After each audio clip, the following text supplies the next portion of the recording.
Connors USA. Larry Connors USA. Welcome back. My guest we've had on previously, former U.S. Ambassador to the Netherlands, Pete Hoekstra, also previously serving in the House and Senate Intel Chair, House Intel Chair, and also now with the Center for Security Policy. And he made a note about how the worldwide threats and the hearings that they're having about those being held by House and Senate Intel committees. And his basic question is, are we watching the Director of National Intel begin to investigate Americans as violent extremists? Pete Hoekstra, glad to have you back on board with us, Ambassador. It's great to be back with you today, and obviously you followed some of the hearing today. It was unbelievable what some of these folks were saying today. Well, I'll let you lay it out for the public in the sense that, where do you see the first of all, these intel agencies, their focus is to be domestic or foreign or both? No, when I was chairman of the Intelligence Committee, we thought that the intelligence community, that the restrictions, rightfully so, were that the intelligence community would focus on enemies external to the United States of America. And today we actually had the Director of National Intelligence say that she believes that the CIA can operate domestically.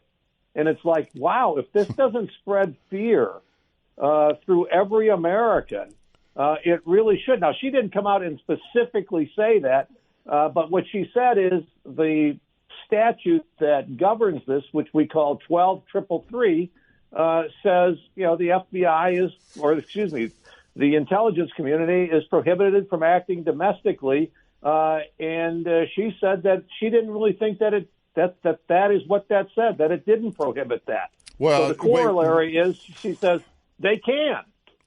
And we know they're constantly reworking the meaning of words anyway. They have their new lexicon, the progressive lexicon, as we've said before, that infrastructure now includes child care. I mean, so they're rewriting all the language anyway if they can't rewrite the bills. But she's basically saying it would be okay for the CIA, and with the FBI, that's the duty of the FBI to kind of watch over U.S. citizens. Now, I understand, and you, of course, serving as the chair of the House Intel Committee, if the CIA is tracking somebody, a foreign terrorist, and they have links into the U.S., well, then they might end up looking at that specific person.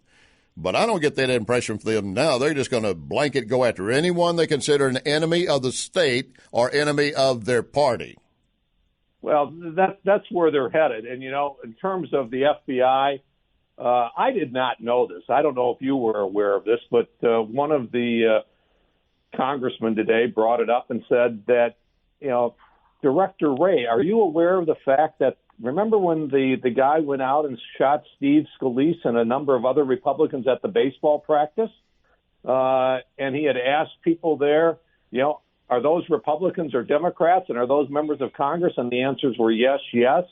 And the FBI said this guy was motivated by murder by cop. And it's like, if this is the FBI coming to this brilliant conclusion, I'm sorry, they need to be wholesale, reformed and changed. I mean, a guy comes and says, are those Republicans? Yeah. Make sure he's got the right target. He wants the right target.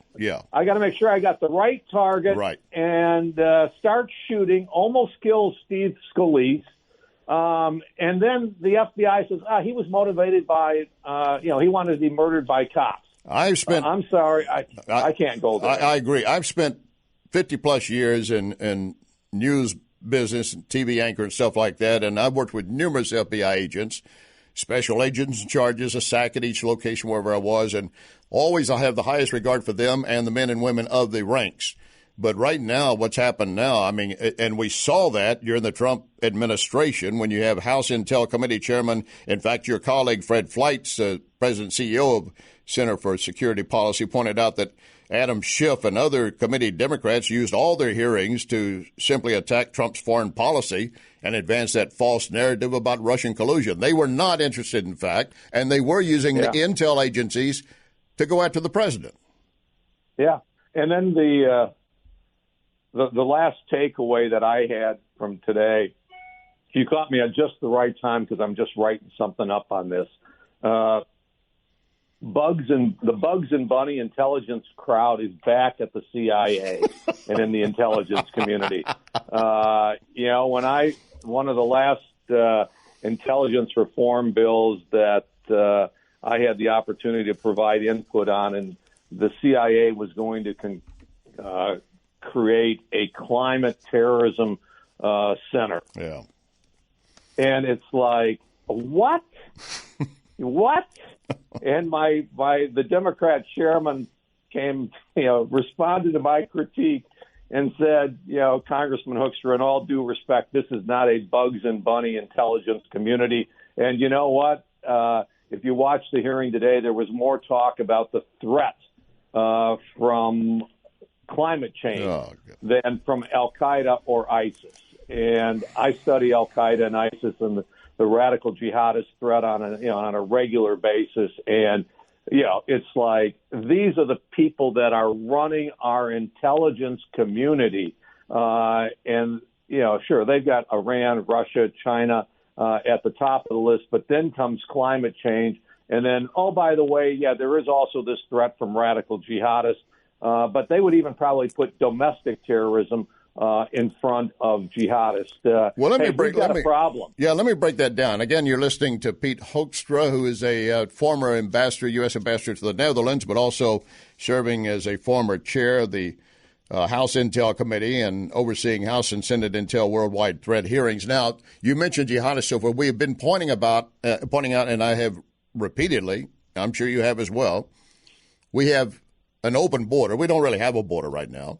And we've already been catching folks from Yemen and elsewhere in the Middle East coming across the border, posing as Central American or Mexican. By their color, they can almost get away with it until they happen to get caught. So I keep asking how many jihadists have come across our border. They can't fly into New York on a plane, but they can get with a caravan and come across the border.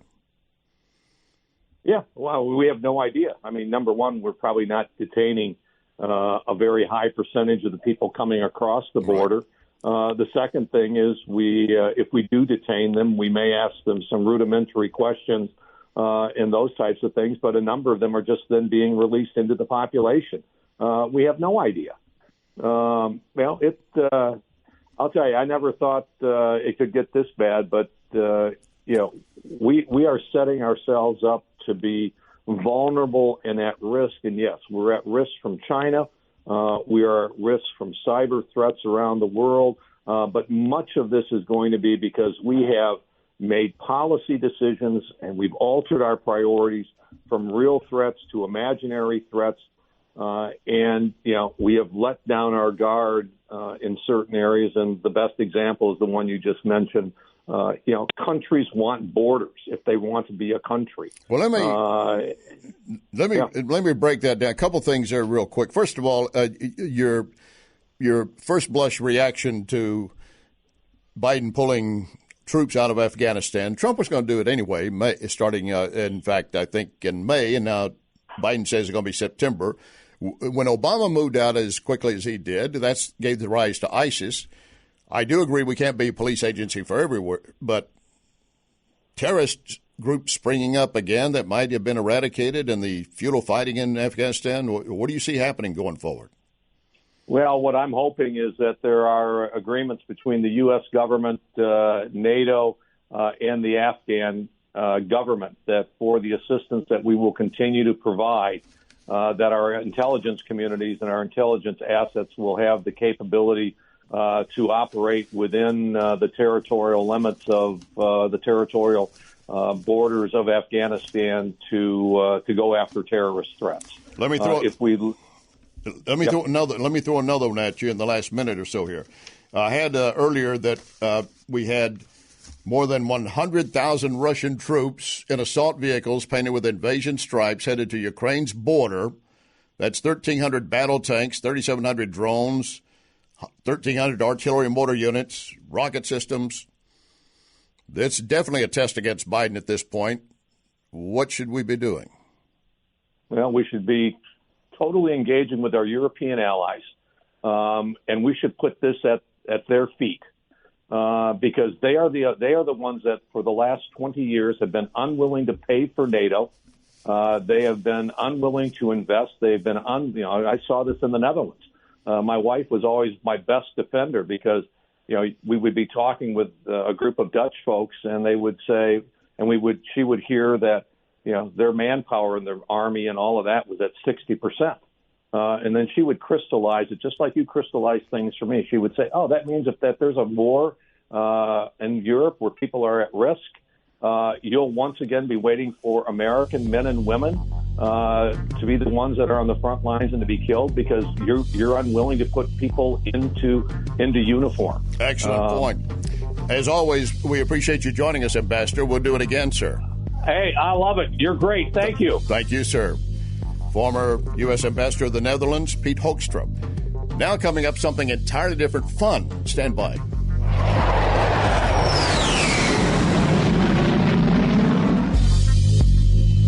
You can hear podcast of this program at Larry Connors USA Facebook. Larry Connors USA Facebook.